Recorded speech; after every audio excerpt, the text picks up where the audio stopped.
Yan po mga idol, good morning po. Tayo ay mamamana uli, fishing time po ulit tayo mga idol. Ayan, dyan po ulit tayo sa dating spot po natin pinamamanaan na spot po yan, madaming lintaan po mga idol. Ayan, at pakalubog ko po ano po, madilim po, medyo malabo. Gawa pong ang pisto ko pong yan ay nasa ilalim po yan ng mga kangkong ano po. Madamo po ang ibabaw niyan at yung naaninag po sa unahan.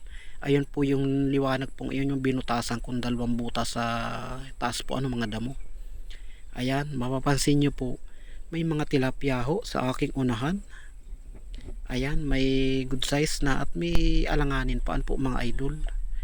Ayan, at may napana na po ako dyan, isang malaki. Pasensya na po kayo mga idol dahil yung saktong paglapit niya ay hindi ko po na i-on yung camera ano po. At aking pinapahinga muna at umiinit, nagpapawis. Sakto naman pong dumaan ang tilapia pong iyan.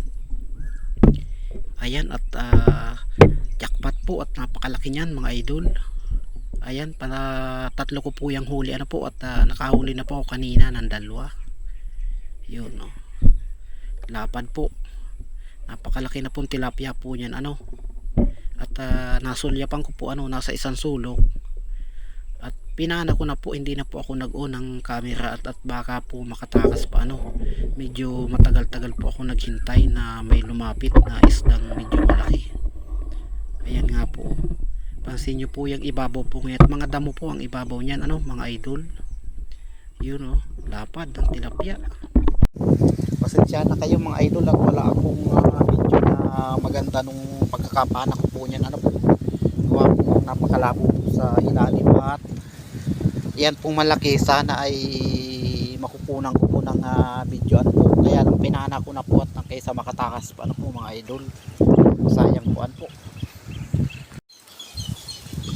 Ayan na mga idol, uwi na tayo at gutom na po ano.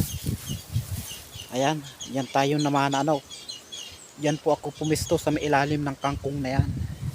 At ayan po yung binutasan natin ano kanina. Diyan po tayo nag-umaaninag ng isda ano. Konting liwanag lang po ano diyan natin na makikita kung may nadadaan na isda ano po kasi madilim po ang ilalim niya. At ayan, yak pa tayo mga idol. Oh. Bali yan, tatlong isda po ay mahigit po 1 kilo ano po mga idol. Ayos, uwi na po ako sa kubo at gutom na.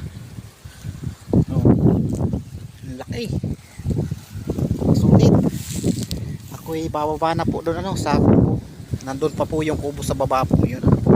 Yung palayang ko po ano po. Yan, at kita-kits na lang sa kubo. Loko.